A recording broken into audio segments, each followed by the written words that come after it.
Welcome back friends. कुछ चीज़ों में यूएस और वेस्टर्न कंट्रीज हमसे बहुत ज़्यादा आगे हैं सिर्फ और सिर्फ टेक्नोलॉजी की वजह से। बट कुछ चीज़ों में वो हमसे आगे हैं जस्ट बिकॉज उनके अंदर अवेयरनेस है। मैं आज जिस टॉपिक पे बात करूंगा वो मेरे चैनल का एक कोर सब्जेक्ट है, पर्सनल फाइनेंस। पर्सनल फाइनेंस की अवेयरनेस क्रिएट करने के लिए मैं इस तरह की वीडियोस बनाता हूं। मैं ये नहीं कहता कि यूएस के अंदर जो रहने वाले लोग हैं या वेस्टर्न कंट्रीज के अंदर, बाकी वेस्टर्न कंट्रीज के अंदर जो लोग रहते हैं, उनको पर्सनल फाइनेंस की अवेयरनेस हमसे ज़्यादा है। क्योंकि मैंने ये देखा है कि बहुत सारे ऐसे लोग जो वहाँ रहते हैं उनके अंदर भी बेसिक अवेयरनेस नहीं है, लेकिन अवेयरनेस क्रिएट करने के लिए वहां पर मेंटोरशिप मौजूद है।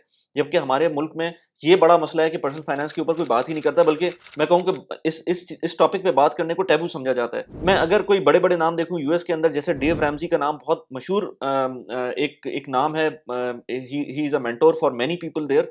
बहुत ज़्यादा उन्होंने बुक्स लिखी हैं, बहुत ज़्यादा उन्होंने पॉडकास्ट्स किए हैं। यूट्यूब पे आप सर्च कर लें, उनको भरा पड़ा हुआ है यूट्यूब उनके उनके कंटेंट से। इसके अलावा रेडियो टॉक शो भी करते हैं, रेडियो पॉडकास्ट भी करते हैं, टीवी के ऊपर भी उनके प्रोग्राम्स आते हैं। यूएस के अंदर आप उनका नाम, अगर किसी को थोड़ा-सा भी पर्सनल फाइनेंस के बारे में पता है या उसकी वो एजुकेशन लेना चाहता है, तो उसको डेव रैमजी के बारे में पता होगा। डेव रैमजी ने जो उनके गोल्डन रूल्स हैं, उसके अंदर ये 7 बेबी स्टेप्स हैं जिसके बारे में बात करूँगा। और मैं ये भी बात करूँगा कि ये 7 बेबी स्टेप्स सिर्फ़ और सिर्फ़ यूएस के लिए या बाकी वेस्टर्न कंट्रीज़ के लिए हैं, या फिर ये पाकिस्तान के अंदर भी हम इम्प्लीमेंट कर सकते हैं। उसके बारे में आज डिटेल बात करेंगे कि किस तरह से ये 7 बेबी स्टेप्स, अगर पहले तो आप ये सीखें ये कि 7 बेबी स्टेप्स हैं क्या? फिर ये बेबी स्टेप्स आप किस तरह से पाकिस्तान के सिनेरियो के ऊपर इंप्लीमेंट कर सकते हैं। हम बात करेंगे इस चीज़ के ऊपर। तो पहला पॉइंट जो है, सबसे इंपॉर्टेंट पॉइंट ये है कि आप सबसे पहले $1000 जमा करें। पहला बेबी स्टेप, $1000 जमा करें। अब डॉलर की बात आ रही है, पाकिस्तान में रह रहे हैं तो पाकिस्तान में 2 लाख रुपए के करीब इस वक़्त एक $1000 बनेगा, तो आप $1000 या 2 लाख रुपए जमा करें। और मेरे ख्याल से ये कोई इतना डिफरेंट नहीं है। मेरे ख्याल से इन्फ्लेशन की वजह से यूएस के अंदर ये नंबर मुझे लग रहा है कि अब छोटा हो गया है, इसको थोड़ा-सा बढ़ना चाहिए, लेकिन पाकिस्तान के अंदर 2 लाख रुपए फिर भी इतने बुरे नहीं है टू स्टार्ट विद, ऑल्दो कि इन्फ्लेशन पाकिस्तान के अंदर भी हाई है। आइडियली ये बैंक अकाउंट में होने चाहिए, जो कि हाईली लिक्विड बैंक अकाउंट होगा आपका। उसके अंदर होना चाहिए। सेविंग्स अकाउंट हो जाए तो बेहतर है, ताकि आपको थोड़ा बहुत उसके अंदर इन्फ्लेशन का कुछ इम्पैक्ट कम हो जाए। तो ये पैसे आपको, अगर पहली सीढ़ी आप चढ़ रहे हैं, तो ये लाज़मी आपके पास $1000 जमा होने चाहिए। तो इस बात पे तो मैं ये बिल्कुल कहूँगा कि पहला स्टेप, चाहे वो अमेरिका में हो, चाहे पाकिस्तान के अंदर हो, चाहे दुनिया में कहीं भी हो, तो $1000 आजकल के ज़माने में एक ऐसी ऐसी फिगर है जो लाज़मी हर बंदे के पास, फैमिली हाउसहोल्ड के पास होनी चाहिए। सेकंड स्टेप बेबी स्टेप जो है डेव रैमजी का, वो ये कहता है कि pay off all your debt using the debt snowball method. अब डेट स्नोबॉल मेथड क्या है? वो सिंपली ये है कि आप एज़ सून एज़ पॉसिबल अपना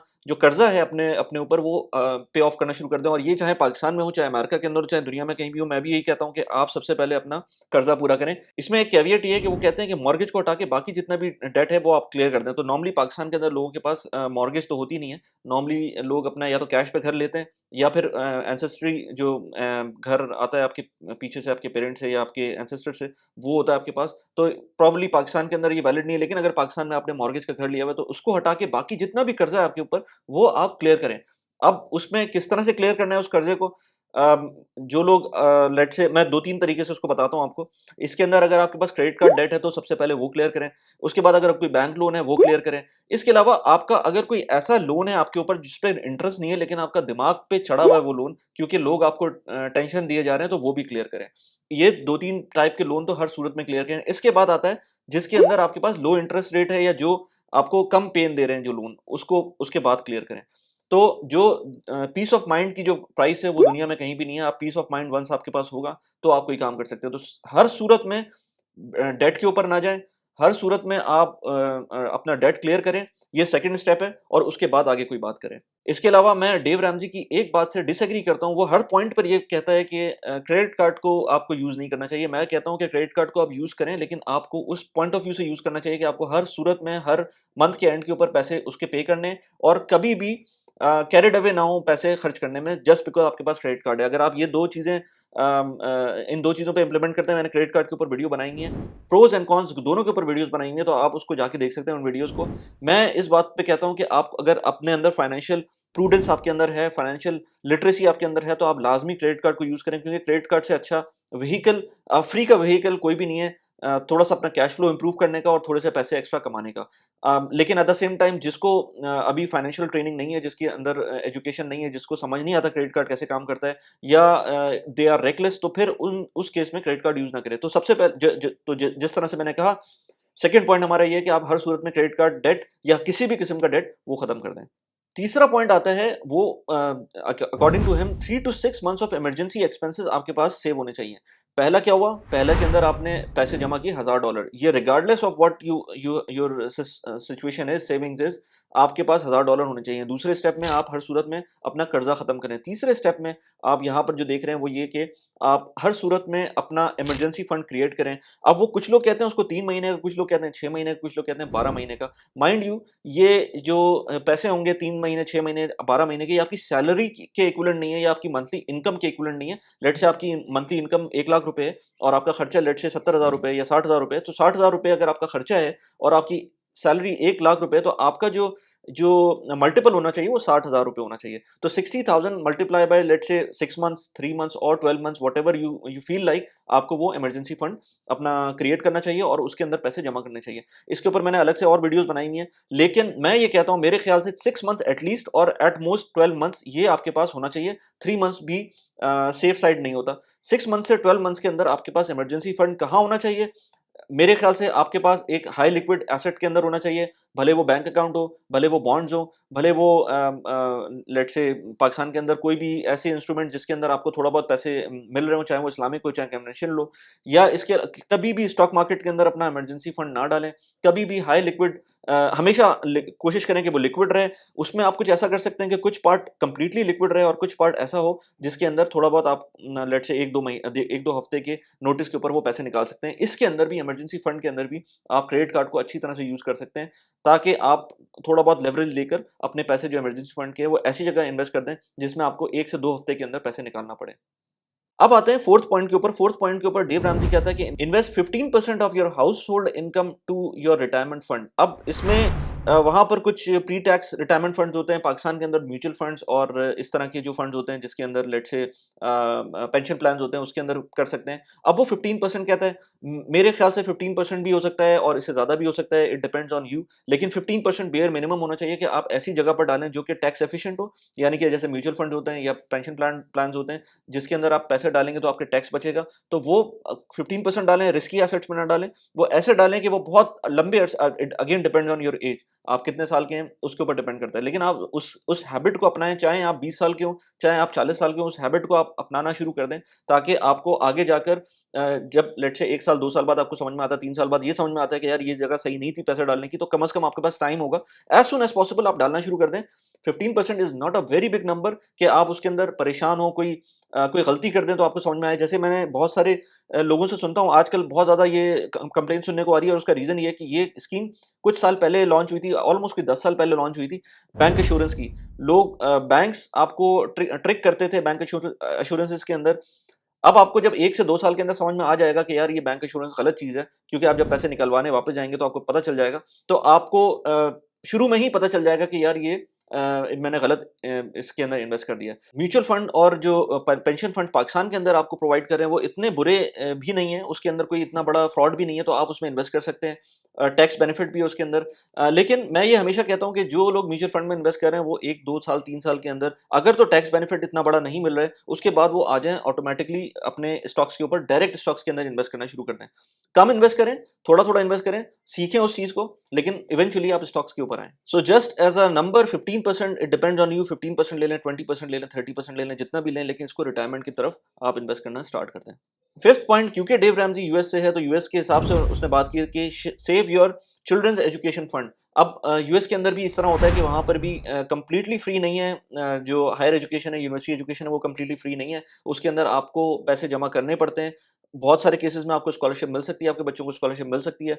बहुत सारे केसेस के अंदर आप लेट्स से जिस स्टेट के अंदर है उस स्टेट के अंदर सब्सिडाइज रेट के ऊपर जा सकते हैं, लेकिन फिर भी इवेंचुअली आपको पैसे खर्च करने पड़ते हैं, और अगर अच्छी यूनिवर्सिटीज में भेजना है तो बहुत ज़्यादा पैसे खर्च करने पड़ते हैं। इसी तरह पाकिस्तान के अंदर भी है कि अगर आपके बच्चों ने, क्योंकि पाकिस्तान के अंदर तो सर्वाइवल ऑफ द फिटेस्ट का मसला है ना, तो जिसने जो टॉप टियर में आ जाएगा लेट्स से स्कॉलरशिप के पॉइंट ऑफ व्यू से या वैसे भी, तो उसको तो शायद मिल जाए अच्छी गवर्नमेंट यूनिवर्सिटीज के अंदर एडमिशन, लेकिन अदरवाइज जो सोच के चलना चाहिए वो आपको फंड अपने पास सोचना चाहिए। और इसके अंदर आप रिटायरमेंट फंड को और पेंशन फंड को अलग, रिटायरमेंट फंड, पेंशन फंड और जो चिल्ड्रन एजुकेशन फंड है इसको अलग अलग रखें।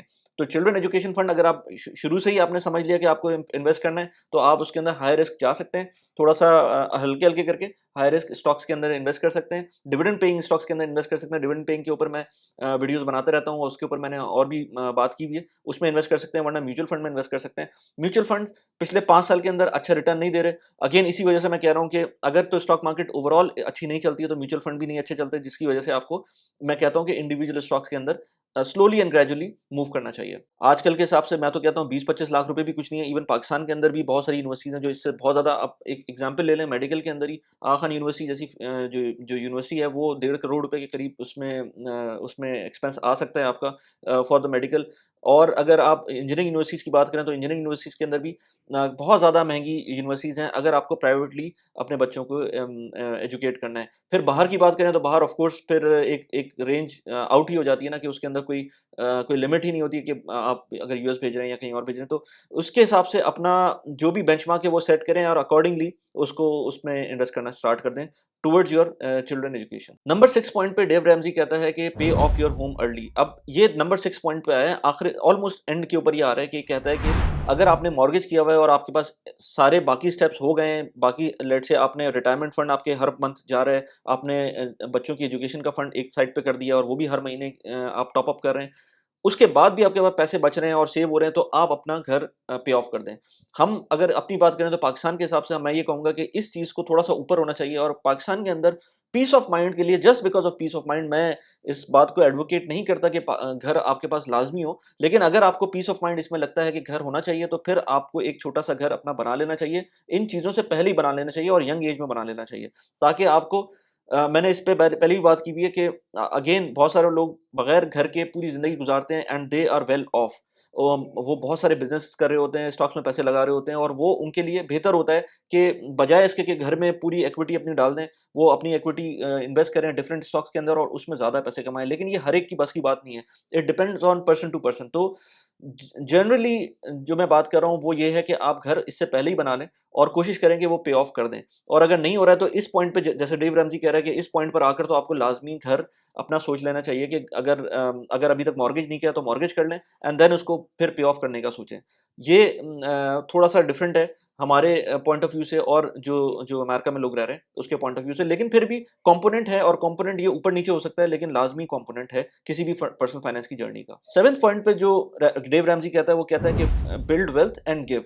अब इसके अंदर हम देखते हैं कि based on our Islamic beliefs as well, कि हम ये जो पॉइंट है इसको हम डे 1 से ही पहले स्टेप से ही करने लगते हैं। बिल्ड वेल्थ की बात नहीं कर रहा मैं, गिव अवे की बात कर रहा हूँ।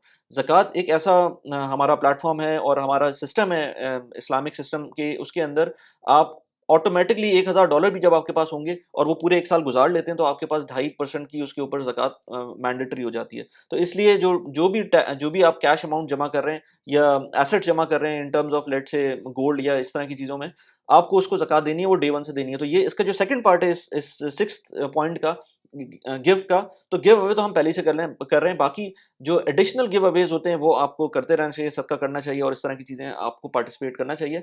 अब बात करते हैं बिल्ड वेल्थ की। तो बिल्ड वेल्थ के अंदर तो ऑटोमैटिकली मैं जो कह रहा हूँ वो तो पहले से ही मैं कह रहा हूँ ना, कि आपने इमरजेंसी फंड जिस वक़्त आपने बिल्ट अप कर लिया और उसके बाद से आपने जो अपनी रिटायरमेंट की और चिल्ड्रन एजुकेशन आपने सेट कर ली अगर, तो फिर उसके बाद आपके पास जो भी एक्स्ट्रा पैसे आते हैं उसको बिल्ड वेल्थ के अंदर आप डालें। इसके अंदर बिल्डिंग ऑफ वेल्थ कैसे होगी? अब बिल्ड वेल्थ करने के लिए नॉर्मली जो जो हम देखते हैं कन्वेंशनल मेथड है वो स्टॉक मार्केट का है। पॉन्ज़ी स्कीम्स के अंदर ना जाएँ। पॉन्ज़ी स्कीम्स मैं हमेशा कहता हूँ कि यार जो लोग बिटकॉइन के अंदर या जो इस तरह की चीज़ों के अंदर फँसे हुए हैं इस वक़्त, देखें बिटकॉइन हो गया, गोल्ड हो गया, यूएस डॉलर हो गया, पाकिस्तानी रुपीज़ हो गए, इन सबको मैं एक ही कैटेगरी के अंदर डालता हूँ, क्योंकि ये एक व्हीकल है।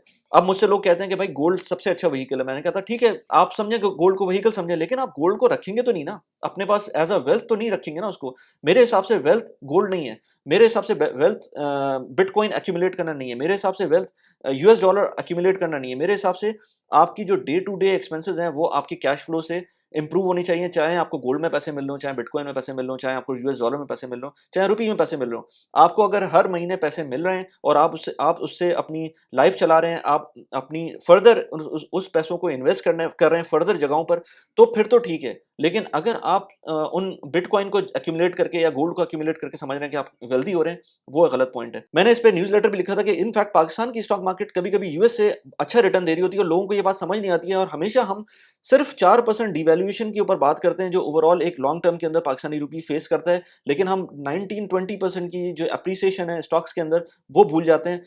हम मिस आउट करते हैं बहुत सारी ऐसी चीज़ें जो कि आपको देखनी चाहिए, दूर से नज़र आ जानी चाहिए लोगों को, लेकिन नहीं नज़र आती। मैंने उस न्यूज़लेटर में उसका ज़िक्र किया था, आप उस न्यूज़लेटर को जाके देखें और उसके अलावा वेबसाइट भी विज़िट करें। तो बिल्ड वेल्थ का मतलब मेरे हिसाब से ये है कि आप अपने कैश फ्लोज़ को इम्प्रूव करें, अपनी इन्वेस्टमेंट्स को इम्प्रूव करें। इन्वेस्टमेंट्स अच्छी कंपनीज़ के अंदर हो सकती हैं, स्टॉक्स के अंदर हो सकती हैं, रियल एस्टेट के अंदर हो सकती है, लेकिन बिटकॉइन के अंदर इन्वेस्टमेंट या गोल्ड के अंदर इन्वेस्टमेंट मेरे ख्याल से कोई नहीं है।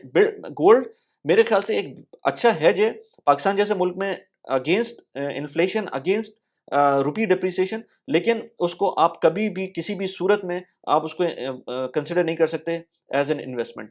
हमेशा उसको अपना हेज रखें। मैंने जैसे इस वीडियो के दरमियान भी कहा कि मैंने क्रेडिट कार्ड के ऊपर वीडियो बनाई थी, प्रोज एंड कॉन्स के ऊपर वीडियो बनाई है, यहाँ पर इन दोनों का लिंक लगा दिया है, उन दोनों को जाके देख सकते हैं कैसे आप उसमें उससे बच सकते हैं, उसके नेगेटिव एस्पेक्ट से बच सकते हैं, कैसे उसके पॉजिटिव एस्पेक्ट्स को लेवरेज कर सकते हैं। कैसी लगी ये वाली वीडियो प्लीज मुझे बताइएगा। Thanks for watching the video, bye bye.